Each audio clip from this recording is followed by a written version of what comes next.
pour étudier la loi de Le Chatelier, donc, qui dit qu'un système à l'état d'équilibre s'oppose aux modifications qu'on lui impose, des modifications de température, des modifications de pression, des modifications de concentration en réactif ou en produit.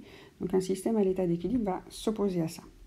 Donc ici on a une bouteille d'eau pétillante et on dévisse un instant son bouchon. Donc qu'est-ce qu'on observe? Du gaz, beaucoup de bulles se forment. Des bulles de gaz se forment. Et quand on referme la bouteille, cela se calme. Et donc l'équilibre qu'il y a dans la bouteille d'eau, c'est du CO2 dissous en équilibre avec du CO2 gazeux.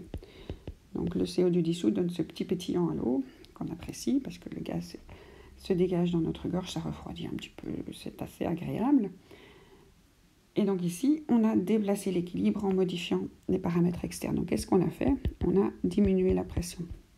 Donc le système s'oppose à ça, il veut augmenter la pression. Comment il peut faire? Cela favorise le sens, parce qu'un équilibre a une réaction directe et une réaction indirecte. Cela favorise le sens vers plus de gaz. Et où est le sens vers plus de gaz? Ici, c'est vers plus de gaz. On a 1 moule de gaz à droite et 0 moule de gaz à gauche. Donc ici, c'est vers la droite, vers le CO2 gazeux. Le CO2 dégazé, en fait, qui sort de la bouteille. Voilà, donc ça, c'est quand on veut regarder la pression. Donc on va maintenant s'attaquer à un autre gaz dissous. C'est plus le CO2 dans l'eau pétillante, c'est l'oxygène dans l'eau de la mer, de l'étang, d'un aquarium, mais aussi dans l'eau de nos boissons. Hein. C'est assez peu oxygéné, en fait. Donc quand on a une équation d'oxygénation de l'eau, certains élèves ont envie de faire réagir l'oxygène avec l'eau pour donner de l'eau oxygénée. C'est pas tout à fait ça qui se passe, sinon les poissons seraient un peu décolorés. L'eau oxygénée, c'est ce qui permet de blanchir les cheveux, les jeans et tout ça. Donc, il vaut mieux pas. Donc, l'oxygénation de l'eau, c'est comme le CO2 simplement. Donc, on a de l'oxygène gazeux dans l'air et une partie de cet oxygène se dissout dans l'eau et c'est à l'équilibre. C'est assez peu efficace puisqu'il y a 21% d'oxygène dans l'air, mais pas 21% d'oxygène dans l'eau. Ça se dissout un peu et ça dépend de la température. Alors, on a écrit l'équation. On va étudier les paramètres thermodynamiques. Donc, les paramètres thermodynamiques, c'est les variations d'entropie et les variations d'enthalpie. Donc, l'entropie, c'est le désordre. Et donc, le désordre, on va regarder le nombre de moules de gaz. Et donc, on regarde comment ça varie, la variation du désordre, la variation du nombre de moules de gaz. Ici, à gauche, on a 1 moule de gaz. Et à droite, on a 0 moule de gaz. Donc, on va vers moins de gaz, moins de désordre. Et donc, ça, c'est ce que j'appelle un feu rouge. C'est défavorable à l'équilibre. Et donc, pour qu'un équilibre puisse s'installer, il faut que le deuxième paramètre soit favorable. Donc, quand on a un équilibre, on a toujours un favorable et un défavorable. Si on avait les deux favorables, on aurait une réaction complète. Si on avait les deux défavorables, on aurait une réaction incomplète. Donc, un équilibre, un favorable, un défavorable.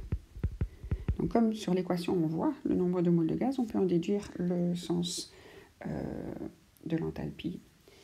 Donc ici, comme on doit être un feu vert, la réaction doit être exo. Pourquoi? Parce que lorsque l'enthalpie, quand les molécules se stabilisent, c'est favorable. Donc les choses ont tendance à descendre de la montagne, à libérer de la chaleur, avoir un delta H négatif, donc être exo. Et donc ça, c'est pour le sens écrit. Dans l'autre sens, on va donc vers plus de gaz. Et on a donc le sens inverse en dos.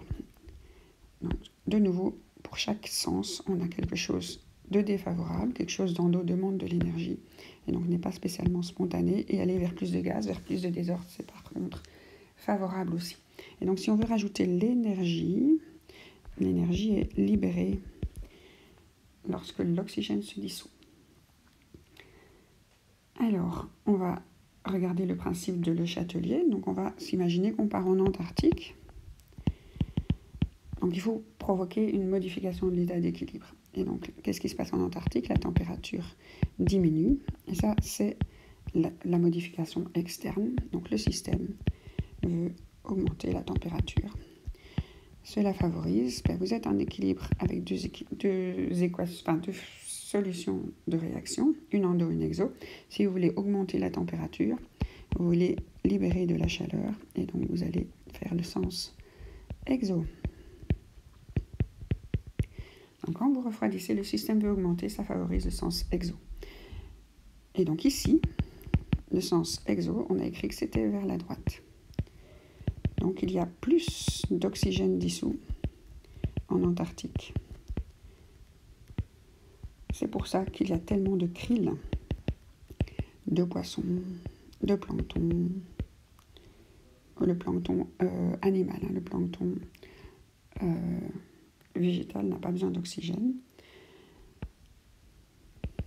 Et donc plus de baleines, de poissons. C'est là qu'on va pêcher plus si on veut se nourrir de la mer. On va considérer maintenant l'oxygénation du sang, et non plus l'oxygénation de la mer. Et donc c'est aussi une fixation de l'oxygène gazeux sous forme gazeuse qui va donner de l'oxygène dissous, mais ça ne se fait pas simplement. Il y a une protéine qui aide à ça. Donc l'hémoglobine est une protéine qui a une certaine affinité pour l'oxygène. Et donc l'oxygène dissous en fait est capté dans l'hémoglobine. Il y a un noyau de fer qui se retrouve en fait rouillé. Donc l'hémoglobine était en solution dans les globules rouges, elle se retrouve porteuse d'oxygène. Et donc c'est un équilibre parce qu'il faut que cette hémoglobine relargue cet oxygène gazeux au niveau des organes qui vont consommer cet oxygène. Donc il y a deux parties à cet équilibre, une partie de fixation de l'oxygène et une partie de libération dans les organes.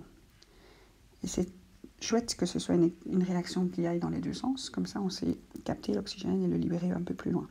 Alors au niveau thermodynamique, les deux facteurs, on va considérer le delta S et en déduire le delta H.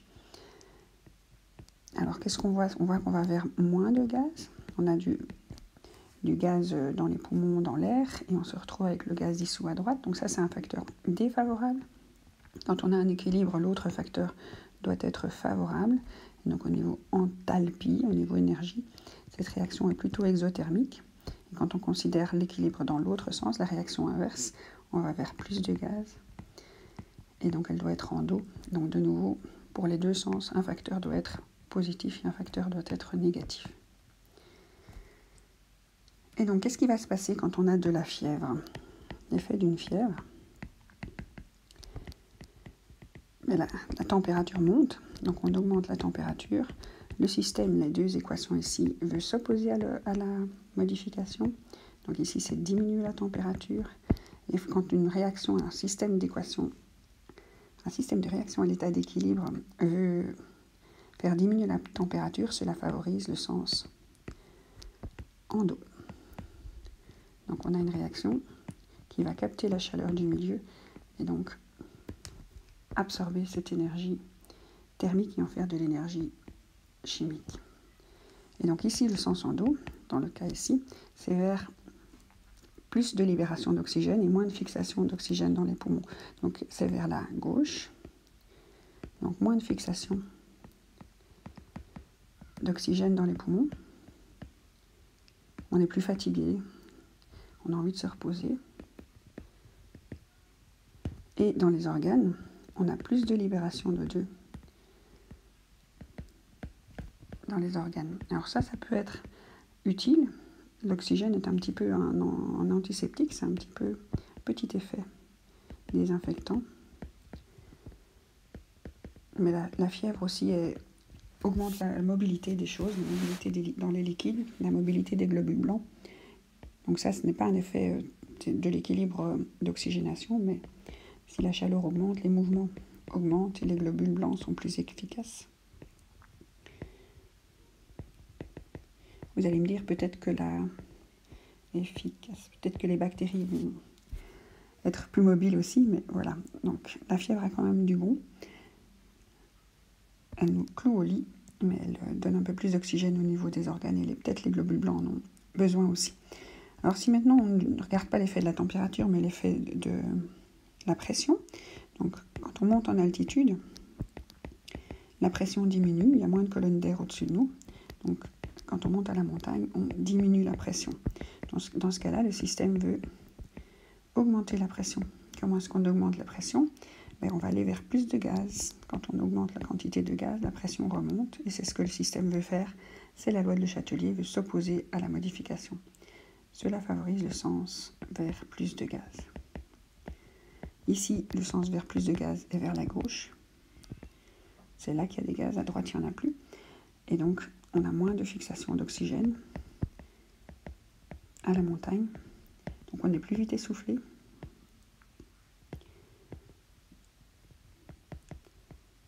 Et si on reste assez longtemps à la montagne, on va compenser.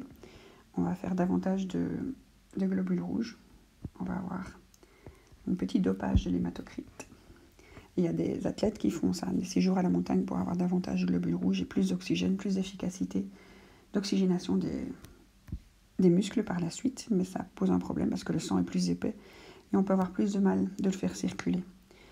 Et donc on a plus de libération d'O2 dans les organes. Donc là, on peut avoir un petit effet boostant, peut-être un petit peu plus d'efficacité musculaire au début, mais je crois que c'est léger. Voilà, donc si on a de la fièvre à la montagne, ça peut être encore pire. On a les deux effets qui se cumulent.